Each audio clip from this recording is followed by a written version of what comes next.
I, 56 male, have a son, 28, and a daughter, 22. I like both of my kids equally. However, they are different individuals with different lives, so I help them based on their needs. My son did not do well in high school and went to a community college, decided it wasn't for him after a semester, went to trade schools, and eventually settled on HVAC. He had issues sticking to things, so as a reward, when he became certified in HVAC, I bought him a brand new truck as a gift. My daughter got into a good college out of state and was always more academically minded. When she was about to finish high school, it surprised me that she had taken it for granted that I would also get her a new car, even though I never said that. I explained that there would be no need for a college girl in a big city to have a car. She then asked if I could help with tuition. I didn't pay for trade school either, so I declined. Eventually, she seemed down, so I offered to buy a used car in my name, and she could use it for a while until I decided to sell it, but she would have to maintain it. She seemed really happy with that, so we got an old '99 BMW for really cheap. The body was in good condition, but the engine and transmission needed work and painting. She did the essential fixes first, but then slowly did unnecessary ones, even though I never asked for that, and repainted most of the car and had the interior detailed. When she came back for a visit this week, after finishing her finals, I decided it was time to sell the car and listed it. She seemed upset with me, even though we had agreed to it, and I never asked her to repaint the car. She said she thought I would sell it much later, when it rusted or something. She also says I can sell it for more because of her fixes, but the reality is I got the car just before the global issue, and used cars cost a lot more since, which is why I can sell it for more. I offered to pay her back for half of the paint work. Am I the idiot here? This post makes me so sad. Of course you are the idiot. And helping based on their needs is knowing you're favoring your son and treating your daughter like trash. You bought a really cheap car. Then your daughter paid for the engine and transmission work, painted it, detailed it, and maintained it. And now you want to sell her car? After you bought your son a brand new truck? I would never speak to you again. I like both of my kids equally. However, they are different individuals with different lives, so I help them based on their needs. First, he likes them. Ouch. Here's hoping my parents never refer to me as liking me versus loving me. Second, he helps them based on need, except he only ever helps the son. A more blatant favoritism shielded by a flimsier excuse is hard to find. This is a fantastic way to breed resentment. Yes, helping based on their needs might have meant helping with tuition, since that's her need. This kind of story always takes academic performance for granted. I feel bad for the daughter who didn't get distracted and performed well. I grew up in a family like this too. To this day, my family thinks that it was somehow easier because my success was silent without their help. Does anyone want to take a bet that the daughter's need, according to OP, is to find herself a man? You are the idiot, OP. You're seriously devaluing your daughter's accomplishments and punishing her for her success or something. I'd be so quick to shove your butt into a retirement home when the time comes, and the son could help you move in, since he has a truck. My parents punished me for my success too. I left the house at 17, joined the Navy, got my degree, then made sound decisions. And fast forward to now, I have a nice house, decent money in the bank, and a good life. My sister made bad decisions after bad decisions, blew through a $200K insurance policy after her husband died, moved back in with my parents as a 50-year-old, and now works for minimum wage. My parents told me a few months ago they would leave everything to my sister because she needs it more. I'm still deciding if I'll ever speak to them again. I bet OP's next post is, I was a good parent, so why don't my kids and grandkids visit me? Dude, not buying a truck for your daughter didn't stop you from buying one for your son. So why did not paying your son's tuition stop you from contributing to your daughter's? You don't help your kids based on their needs. You favor one of them massively. Update. It seems people think it was wrong, but my son only got the truck after schooling, and my daughter hasn't finished school yet. I've not considered her graduation gift yet, so I'll let her keep it and delist it for now. I always planned to sell it, as 90s BMWs in good shape are desirable, but she seems attached to the car now. I'm 5 months pregnant, and I told my family a few weeks ago. My sister wasn't happy for me and told me she was concerned about my geriatric pregnancy. I told her I was under 40 and it wasn't a geriatric pregnancy, and that I didn't need her concern because my OBG had it all covered. She still wasn't happy for me, but it is what it is. At dinner, she again referred to my pregnancy as geriatric when talking to the family, and I again corrected her. She said, "Sorry, but if you're over 35, it's geriatric." Other people weighed in, mostly disagreeing with her. She pulled up an article on her phone saying 35 and over is a geriatric pregnancy. My aunt laughed and said that that's idiotic. She said at this rate, everyone would be either too young or too old to have children, since 20s are too young and 30s are too old. My sister said she's using the scientifically accurate term, and it isn't her fault if it upsets me. I said, well, you can screw off with your scientifically accurate term, because we all know you're just trying to make me feel bad. Someone changed the topic, but she didn't talk to me for the rest of that Sunday. The next couple of days, she sent me several links to articles about geriatric pregnancies, so I blocked her. My mom called me this morning and asked if I'd blocked my sister. I said I did temporarily because she was spamming me. My mom said, "Grow up and make nice with your sister. What you did using profanity on a holy day was just as bad. You're going to be a mother. Act like one." Was I the idiot? And do I owe my sister an apology? Not the idiot. How are you the immature one here? Your sister keeps pushing this in your face, all but screaming, "I'm right, I'm right, I'm right." She brings it up once. Okay, fine. But you made it clear that you didn't like using that term, and she just kept going and going and going, even harassing you with multiple articles. And to what end? To prove that the terminology is correct? Who cares? As long as you and the baby are healthy, that's what matters. It's wild to me that this is the hill your sister's willing to die on. So I asked my husband, pediatrician, and my aunt, OB-GYN, and they said that geriatric pregnancy is not in any way, shape, or form a scientifically accurate term.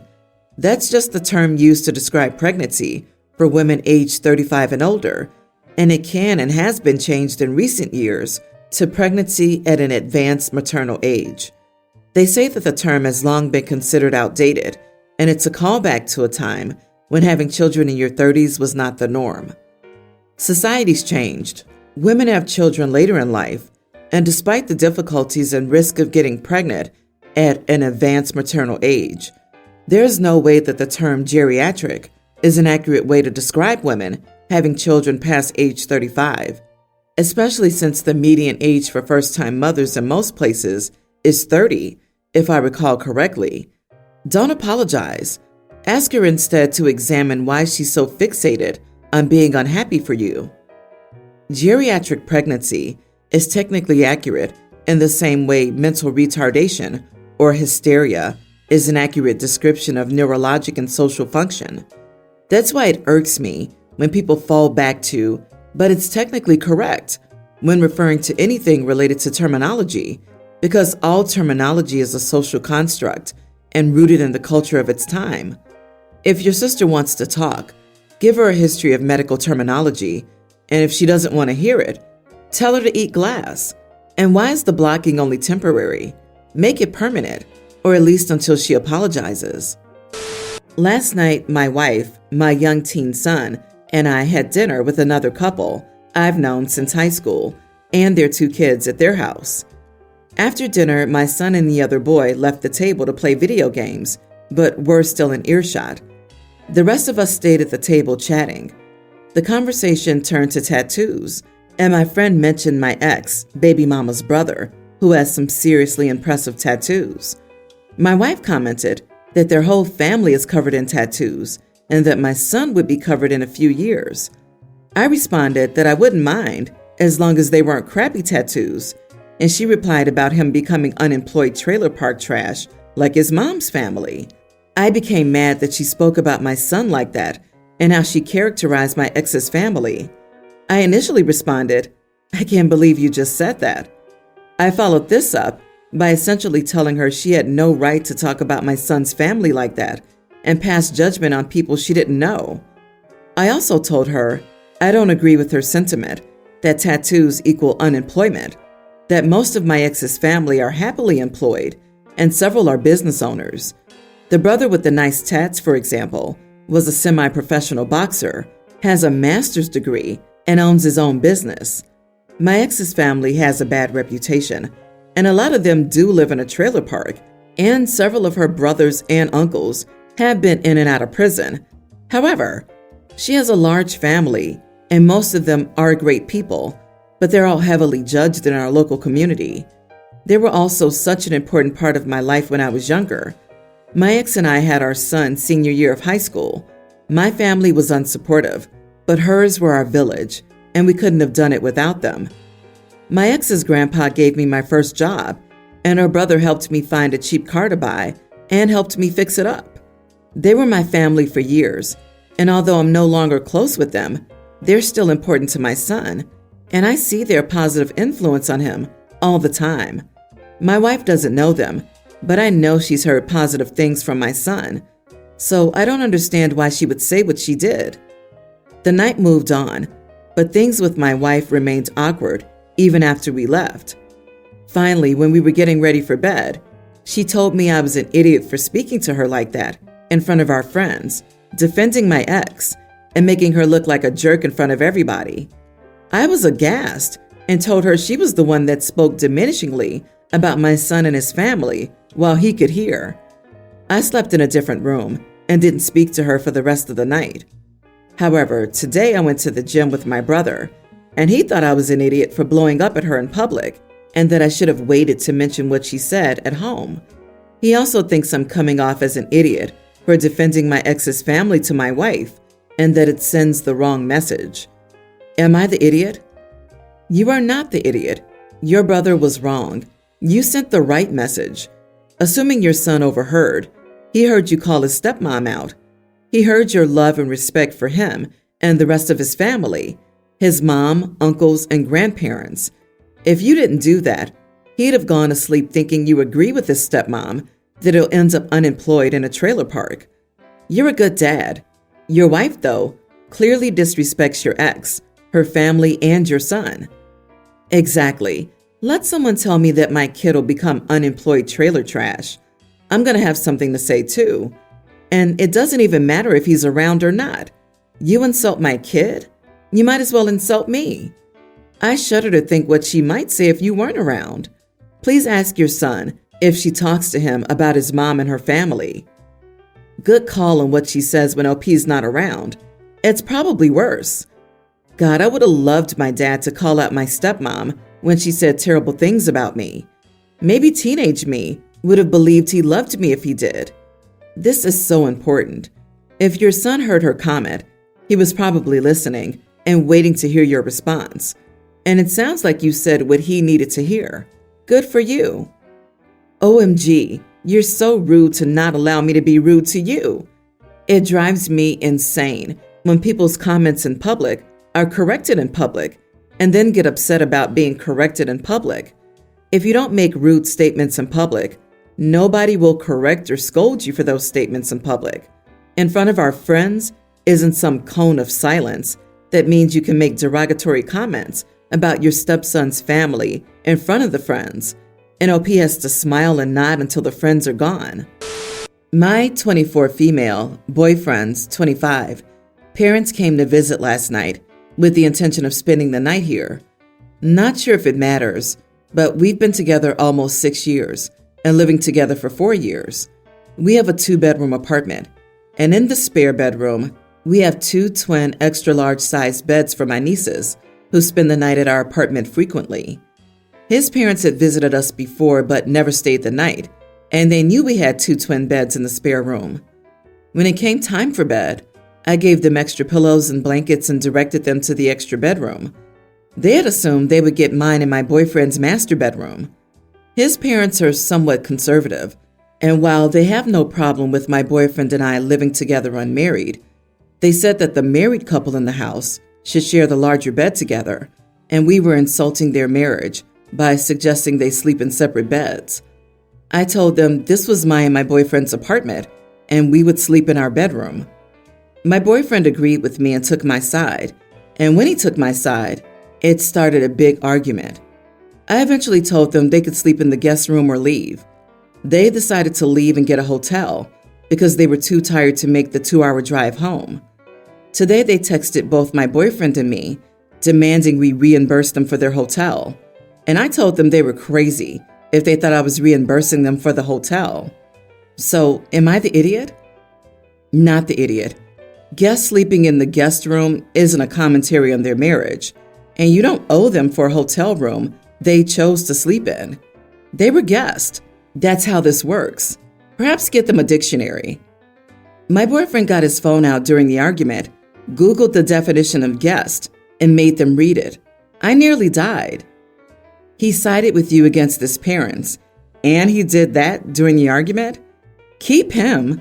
Also, I wouldn't have been able to keep a straight face suggesting that. If you're so keen on having intimacy tonight, we can push the beds together for you. I'm guessing they do have problems with the 2 of you living together unmarried, or they wouldn't have pulled that stunt. They've just been concealing their attitude, but their problem is their own. You offered them perfectly suitable accommodations.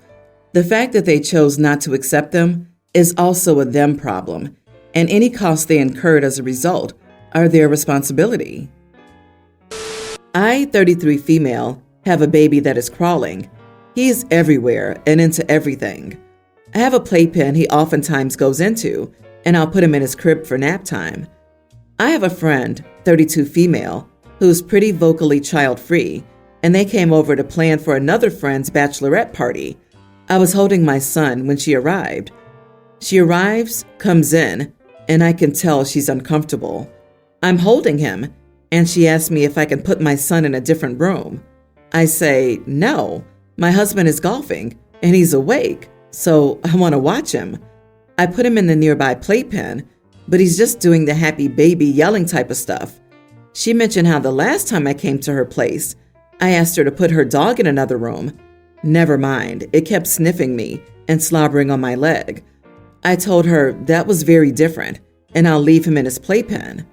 She started arguing with me, and I told her she could leave and we could do this another time. So she does, and calls me an idiot on her way out. Was I though? She wanted you to leave your baby unsupervised and awake in another room? And she compared it to a dog? Why is this person your friend? I'm gobsmacked that someone would ask this and then act like they're the reasonable one. You are not the idiot, but lose such a friend. It makes you wonder how often she was put away as a child to think that this is normal. Absolutely not the idiot. Under no circumstances can you just put a crawling baby in another room unsupervised. Your friend is a nut job to think that's even in the realm of options. Your baby's nothing like her dog. Your baby could actually die if left alone. And what the heck was he even doing that upset her? Existing in her presence? She needs to get a grip. Your friend is most likely jealous that the baby has your priority, and she can't stand to see her best friend grow up and slowly become distant from her. This is extremely common, and I've lost about 3 friends since becoming a dad. My piece of advice, let her leave. And this is key, so grab your pen and notebook. Don't let her walk through your door ever again. Leave her outside. Just because you're a friend doesn't want to be a mother doesn't mean she gets to shame your choice or disrespect a baby.